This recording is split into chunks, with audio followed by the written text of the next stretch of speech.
Hi ಎಲ್ಲರಿಗೂ ನಮಸ್ಕಾರ. ಹಾಗೆ welcome to my YouTube channel.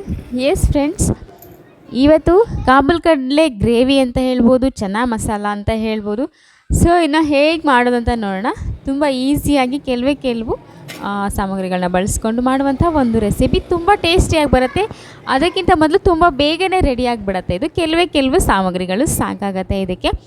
Puri, chapati, dosa ಏನಾದರೂ ಮಾಡಿ ಅದಕ್ಕೆ ಇದು ಪಲ್ಯ ಅದ್ಭುತವಾಗಿ ಬರುತ್ತೆ. ಎಷ್ಟು ಚೆನ್ನಾಗಿ ಬರುತ್ತೆ ಈ ಕರಿ ಅಂತ ನೋಡಿ. ಎಷ್ಟು ಸಿಂಪಲ್ಲಾಗಿ ನೋಡಿ. ನಾನು ಇವಾಗ 2 ಟೊಮೆಟೊನ ತೊಗೊಂಡಿದ್ದೀನಿ ಮತ್ತು ಒಂದು ಹಿಡಿಯಷ್ಟು ಕೊತ್ತಂಬರಿ ಸೊಪ್ಪನ್ನು ತೊಗೊಂಡಿದ್ದೀನಿ, ಫ್ರೆಶ್ ಆಗಿರುವಂಥದ್ದು.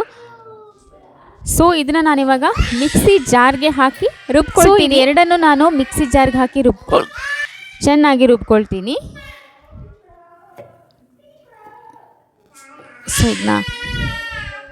ಸೊ ಇದನ್ನ ಪೇಸ್ಟ್ ಮಾಡ್ಕೊಳ್ಳೋಣ ಇವಾಗ. ನೋಡ್ಬೋದು, ರೆಡಿ ಆಗಿದೆ ಪೇಸ್ಟ್. ಇವಾಗ ಬನ್ನಿ ಹೇಗೆ ಮಾಡೋಂತ ನೋಡೋಣ.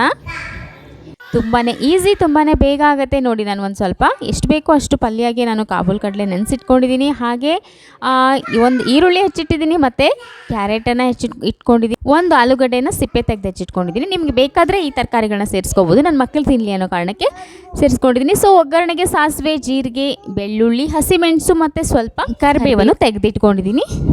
ಸೊ ಫ್ರೆಂಡ್ಸ್, ಬನ್ನಿ ಇವಾಗ ನೋಡೋಣ. ನೋಡಿ, ಬಾಣಲೆನ ಇಟ್ಟಿದ್ದೀನಿ. ಬಾಣಲೆ ಸ್ವಲ್ಪ ಕಾಯ್ತಿದ್ದ ಹಾಗೆ ನಾನು ಕುಕ್ಕಿಂಗ್ ಆಯಿಲ್ ಸೇರಿಸ್ಕೊಳ್ತಾ ಇದ್ದೀನಿ. ಸೊ ಈ ಎಣ್ಣೆ ಸ್ವಲ್ಪ ಬಿಸಿ ಆಗಲಿಕ್ಕೆ ಬಿಡೋಣ. ಬಿಸಿ ಆದ ನಂತರ ಅದಾದ್ಮೇಲೆ ಸಾಸಿವೆನ ಸೇರಿಸ್ಕೊಂಡ್ರಾಯ್ತು. ಎಸ್, ಇದು ಬಿಸಿ ಆಗಿದೆ. ಇವಾಗ ನಾನು ಸಾಸಿವೆನ ಹಾಕ್ಕೊಳ್ತಾ ಇದ್ದೀನಿ. ಸಾಸಿವೆ ಸಿಡಿಯೋವರೆಗೂ ಬಿಡೋಣ ಒಂದು ನಿಮಿಷ. ಎಸ್, ಹೊರಗಡೆ ಸಿಗುವಂಥ ಮಸಾಲ ಪೌಡರನ್ನ ಖರೀದಿ ಮಾಡಿ ಯೂಸ್ ಮಾಡೋ ಬದಲು ನಾವೇ ಈ ರೀತಿ ಮಾಡೋದು ತುಂಬ ಈಸಿಯಾಗಿರುತ್ತೆ. ಹಾಗೆ ಟೇಸ್ಟಿ ಕೂಡ ಆಗಿರುತ್ತೆ. ಎಲ್ಲರಿಗೂ ಇಷ್ಟ ಕೂಡ ಆಗುತ್ತೆ. ಎಸ್, ಇವಾಗ ಸಾಸಿವೆ ಸಿಡಿತಾ ಇದೆ. ಇವಾಗ ಜೀರಿಗೆಯನ್ನು ಹಾಕ್ಕೊಳ್ತೀನಿ.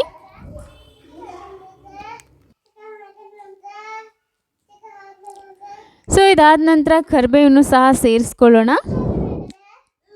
ಅದು ಸ್ವಲ್ಪ ಫ್ರೈ ಆಗ್ತಿದ್ದಾಗೆ ಹಸಿಮೆಣಸು ಮತ್ತು ಬೆಳ್ಳುಳ್ಳಿಯನ್ನು ಸೇರಿಸ್ಕೊಳ್ಳೋಣ. ಇದನ್ನ ಚೆನ್ನಾಗಿ ಫ್ರೈ ಮಾಡ್ಕೊಳ್ಳೋಣ. ಹಸಿಮೆಣಸು, ಬೆಳ್ಳುಳ್ಳಿ ಬೇಯೋವರೆಗೂ ಸ್ವಲ್ಪ ಲೈಟಾಗಿ ಫ್ರೈ ಮಾಡ್ಕೊಳ್ಳೋಣ.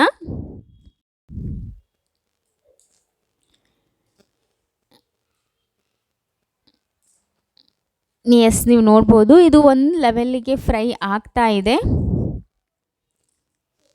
ಈಗ ನಾವು ಹೆಚ್ಚಿಟ್ಟಿರುವಂತಹ ಈರುಳ್ಳಿಯನ್ನು ಹಾಕೊಳ್ಳೋಣ. ಈರುಳ್ಳಿಯನ್ನು ಸೇರಿಸ್ಕೊಂಡು ಈ ಆನಿಯನ್ ಸ್ವಲ್ಪ ಫ್ರೈ ಆಗೋವರೆಗೂ ಚೆನ್ನಾಗಿ ಬೇಯಿಸ್ಕೊಳ್ಳೋಣ. ಇದು ಸ್ವಲ್ಪ ಕಲರ್ ಚೇಂಜ್ ಆಗೋವರೆಗೂ ನಾವು ಬೇಯಿಸ್ಕೊಳ್ಬೇಕು.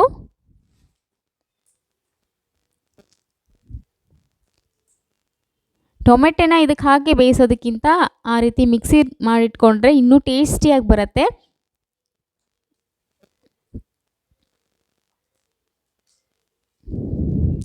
ಸೊ ನೋಡಿ, ಇದು ಆನಿಯನ್ ಹೇಗೆ ಕಲರ್ ಚೇಂಜ್ ಆಗ್ತಾ ಇದೆ ಅಂತ. ಸೊ ಈರುಳ್ಳಿ ಬೆಂದಿದೆ. ಈಗ ಇದಕ್ಕೆ ನಾನು ಹೆಚ್ಚಿಟ್ಟಿರುವಂತಹ ಕ್ಯಾರೆಟ್ ಮತ್ತು ಆಲೂಗಡ್ಡೆಯನ್ನು ಸೇರಿಸ್ಕೊಳ್ತಾ ಇದ್ದೀನಿ. ಇದನ್ನು ಚೆನ್ನಾಗಿ ಮಿಕ್ಸ್ ಮಾಡ್ಕೊಳ್ಳೋಣ. ಹಾಗೆ ಕಾಬೂಲ್ ಕಡಲೆಯನ್ನು ಸೇರಿಸೋಣ. ಇದನ್ನು ಸೇರಿಸ್ಬಿಟ್ಟು ಚೆನ್ನಾಗಿ ಮಿಕ್ಸ್ ಮಾಡೋಣ.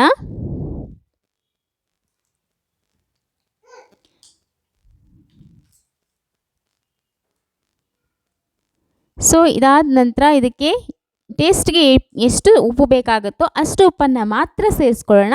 ಸೇರಿಸ್ಕೊಂಡು ಚೆನ್ನಾಗಿ ಮಿಕ್ಸ್ ಮಾಡಿ ಅದನ್ನ ಕವರ್ ಮಾಡಿಟ್ಟು ತರಕಾರಿ ಬೇಯೋವರೆಗೂ ಅದನ್ನ ಕವರ್ ಮಾಡಿಡಬೇಕಾಗತ್ತೆ. ಸಿಮ್ಮಲ್ಲಿಟ್ಟರು ಸಾಕಾಗತ್ತೆ. ಸೊ ಇವಾಗ ನಾನು ಇದನ್ನ ಚೆನ್ನಾಗಿ ಮಿಕ್ಸ್ ಮಾಡಿಬಿಟ್ಟು ಕವರ್ ಮಾಡಿ ಬೇಯಲಿಕ್ಕೆ ಇಡ್ತೀನಿ.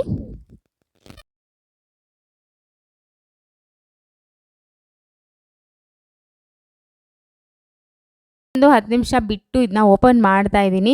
ನೋಡಿ ಎಷ್ಟು ಚೆನ್ನಾಗಿ ಬೆಂದಿದೆ ತರಕಾರಿ, ಕ್ಯಾರೆಟ್ ಮತ್ತು ಆಲೂಗಡ್ಡೆ. ಸೊ ಕ್ಯಾರೆಟ್ ಬೇಯಲಿಕ್ಕೆ ಸ್ವಲ್ಪ ಹೊತ್ತು ತಗೊಳ್ಳತ್ತೆ, ಒಂದು 10-15 ನಿಮಿಷ. ಹಾಗೆ ಕವರ್ ಮಾಡಿ ಇಟ್ಟರೆ ಚೆನ್ನಾಗಿ ಬೆಂದ್ಕೊಳ್ಳುತ್ತೆ. ಸೊ ಇದಕ್ಕೆ ಕೊತ್ತಂಬರಿ ಪೌಡರನ್ನು ನಾನು ಸೇರಿಸ್ಕೊಳ್ತಾ ಇದ್ದೀನಿ.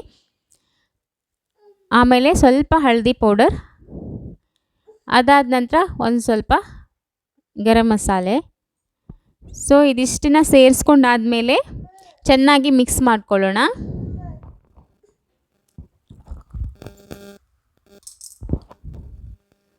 ಸೊ ನೋಡಿ, ಇದು ಮಿಕ್ಸ್ ಮಾಡಿದ್ದೀನಿ. ಇದಾದ ನಂತರ ಏನು ನಾವು ರುಬ್ಬಿಟ್ಕೊಂಡಿದ್ವಲ್ಲ ಮಿಶ್ರಣ, ಕೊತ್ತಂಬರಿ ಸೊಪ್ಪು ಮತ್ತು ಟೊಮೆಟೊದು, ಸೊ ಆ ಮಿಶ್ರಣವನ್ನು ಹಾಕ್ಕೊಳ್ಳೋಣ. ನೋಡಿ, ಇದು ತುಂಬ ಈಸಿ ಆಗಿದೆ ಮತ್ತು ಕೆಲವೇ ಸಾಮಗ್ರಿಗಳನ್ನ ಬಳಸ್ತೀವಿ. ಎಷ್ಟು ಟೇಸ್ಟಿಯಾಗಿ ಬರುತ್ತೆ ಅಂತ ಒಂದ್ಸಲ ಮಾಡಿ ನೋಡಿದ್ರೆ ಖಂಡಿತ ಗೊತ್ತಾಗುತ್ತೆ ಫ್ರೆಂಡ್ಸ್, ಎಷ್ಟು ಟೇಸ್ಟಿಯಾಗಿ ಬರುತ್ತೆ ಅಂತ. ಸೊ ಇದನ್ನ ನೀವು ಮಾಡಿ ನೋಡಿ, ಇಷ್ಟ ಆದರೆ ಖಂಡಿತವಾಗ್ಲೂ ನನಗೆ ಲೈಕ್ ಮಾಡಿ, ನನ್ನ ಚಾನಲ್ನ ಸಬ್ಸ್ಕ್ರೈಬ್ ಮಾಡಿಕೊಂಡು ಸಪೋರ್ಟ್ ಮಾಡಿ ಅಂತ ಹೇಳಲಿಕ್ಕೆ ಇಷ್ಟಪಡ್ತೀನಿ. ಸೊ ನೋಡಿ ಫ್ರೆಂಡ್ಸ್, ಇದು ಚೆನ್ನಾಗಿ ಕುದ್ದು ರೆಡಿಯಾಗಿದೆ. ಎಷ್ಟು ಚೆನ್ನಾಗಾಗಿದೆ. ಇದು ಸ್ವಲ್ಪ ತಣ್ಣಗಾದ್ಮೇಲೆ ಇನ್ನೂ ಗ್ರೇವಿಯಾಗಿ ಚೆನ್ನಾಗಿ ಬರುತ್ತೆ. ಸೊ ಇವಾಗ ನೋಡ್ಬೋದು, ಇದು ತಣ್ಣಗಾದ್ಮೇಲೆ ನಾನು ಸರ್ವ್ ಮಾಡಿದ್ದೀನಿ ದೋಸೆ ಜೊತೆಗೆ.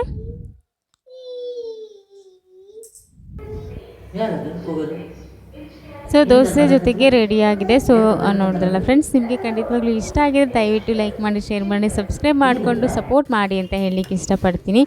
ಹಾಗೆಯೇ ಎಲ್ಲರಿಗೂ ಥ್ಯಾಂಕ್ಸ್ ಫಾರ್ ವಾಚಿಂಗ್ ಹೇಳ್ತಾ, ಇನ್ನೊಂದು ಅದ್ಭುತವಾದ ವಿಡಿಯೋ ಜೊತೆಗೆ ನಿಮ್ಮ ಮುಂದೆ ಬರ್ತೀನಿ. ಖಂಡಿತವಾಗ್ಲೂ ನನ್ನ ಚಾನಲ್ನ ಸಬ್ಸ್ಕ್ರೈಬ್ ಮಾಡ್ಕೊಳ್ತೀರಾ, ಹಾಗೆ ಲೈಕ್ ಮಾಡ್ತೀರಾ ಅಂತ ನಂಬ್ಕೊಂಡಿದ್ದೀನಿ. Thanks for watching friends. ಯಾರೆಲ್ಲ ಇನ್ನೂ ಸಬ್ಸ್ಕ್ರೈಬ್ ಮಾಡ್ಕೊಳ್ದೆ ನೋಡ್ತಾ ಇದ್ದೀರಾ, ದಯವಿಟ್ಟು ಸಬ್ಸ್ಕ್ರೈಬ್ ಮಾಡಿಕೊಂಡು ಸಪೋರ್ಟ್ ಮಾಡಿ ಅಂತ ಹೇಳಲಿಕ್ಕೆ ಇಷ್ಟಪಡ್ತೀನಿ.